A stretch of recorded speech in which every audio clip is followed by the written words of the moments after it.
Well, Infinity Ward bucked the trend of releasing updates on a Tuesday, so I'm guessing they expect people to use up all of their free time to pump up their user retention numbers over the weekend for Call of Duty M4 Fair, although that's about to hopefully change with the patch that just dropped. In order to change the meta away from Teenage Mutant Ninja Turtle with the riot shield on the back and 725 shotgun up front, which was the most powerful single shotgun in Call of Duty history, only usurped by the OG Akimbo Model 1887s in Modern Warfare 2 before a pair of nerfs to that weapon in a game that got less love than an incel, but the 725 now has increased ADS and hipfire spread, as well as a reduced damage range, so hopefully you won't be able to one-shot from the other side of the giant fuck-off maps in this game. The aforementioned M4A1 got a nerf in damage range and a recoil increase, as well as the other assault rifles got an increased hipfire spread across the board to make them not better than SMGs up close, with less damage at long range for the 5.56 rifles, as in the M4A1, M13, FR5.56, and Kilo 141.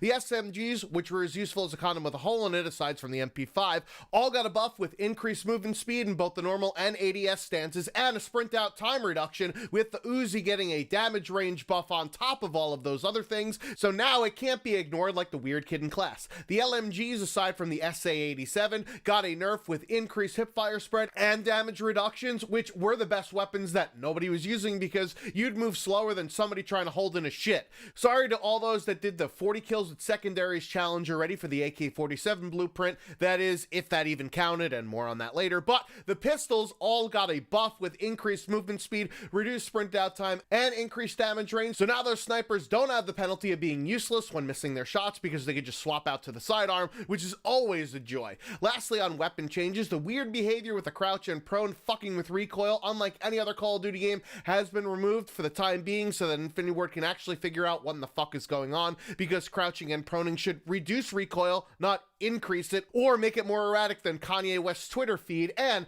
there has been a slight increase to recoil while mounting, so hopefully that cuts down on asshats leaning around corners to get kills. Hopefully to also cut down on camping, Claymore's got a nerf by reducing the trigger area along with a lesser damage radius and width, as well as fixing the issue where shooting Claymores when a player had full health would still kill you. Same goes for the EOD perk that actually now does its fucking job and deals a non-lethal amount of damage for all explosives when at full health. I just don't understand why the perks in this game don't do what they say they do for their benefits. I'm looking at you, Battle Hardened. Yeah, let's design a game with an inferior creative class system that allows for massive amounts of lethal and tactical grenade spam, in addition to things like restock and shrapnel, adding in multiple recharging beepity bops, and then having their counters, EOD and Battle Hardened, be like Sex Panther. 60% of the time, it works every time. Sprint and tactical sprint speeds are now back to beta levels, which I'm told is better, but I'm not actually sure, considering that I didn't get to play the demo. Player visibility in dark windows and other areas of these convoluted, over-designed to fuck maps have been improved, as if Infinity Ward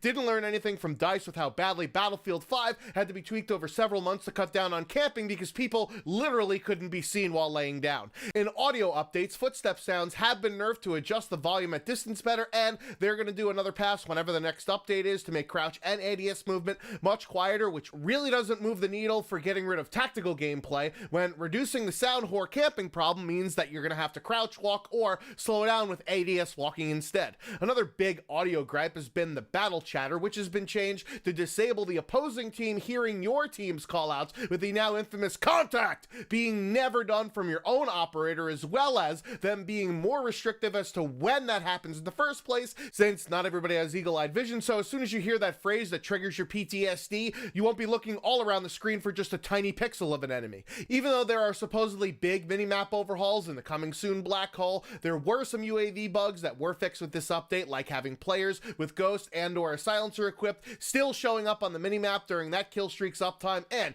if multiple personal radars were active, sometimes only one player would see the enemy instead of all of the players that had that kill streak. Since math isn't Infinity Ward's strong suit, daily challenges and active missions are being fixed as they're noticed, like a shittier version of Whack-A-Mole, and there are back-end stability fixes, so now your game won't crash harder than the stock market in 2008. Just based on the thumbnails of my sub box yesterday. Everybody was excited when they announced that 2 new free maps were coming to the game, as if Infinity Ward didn't already promise that there wouldn't be paywalled player base splitting up DLC maps prior to launch. I guess maybe people are just actually surprised that they're following through on it after being fucked over for years on end with monetization, and more on that in a bit. 2 new maps: Kravnik Farmland for Ground War, which was originally in PC files as a 6v6 or 10v10 map, and Shoot House for 6v6, which was in PC files as a gunfight map, are now both live with the Shoot House 24/7 playlist containing TDM, Dom, kill confirmed, and headquarters. Also in game modes, Hardpoint is now in rotation,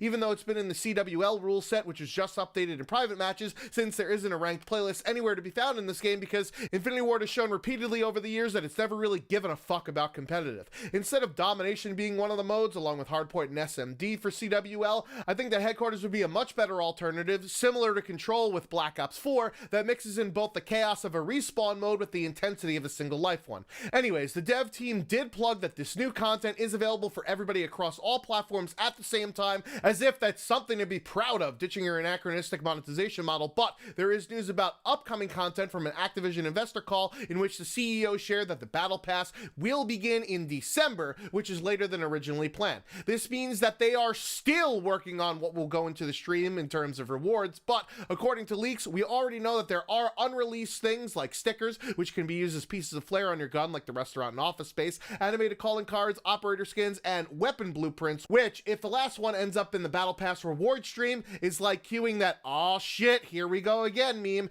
The delayed pass is a sign of a struggle with the publishing company Activision, spelled with a $, probably looking to see how the sales of Modern Warfare are and determining how far to push the carrot dangle envelope. But so far, so good for the new Call of Duty, beating out Black Ops 4 by raking in $600 million over the launch weekend and claiming the best launch for this console generation, because everybody knows that Call of Duty peaked last gen with Black Ops 2. I'm hoping that the success of Call of Duty Mobile and the money that it's bringing in will be enough to placate the avarice of the publisher, because things didn't sound so great with year-over-year net bookings down by 450 million compared with third quarter of 2018, which is an astronomically large amount of money for just 3 months. But remember, this is all of Activision Blizzard games, not just Call of Duty. If COD Mobile doesn't recoup some of these losses, you could bet your ass that we're going to get Black Ops 4 style macro transactions before long, even though Treyarch has finally straightened out their black market. But it's too bad that everybody has already moved on to Modern Warfare, or at least a player base that hasn't gone back already after rage quitting this shit show of a game.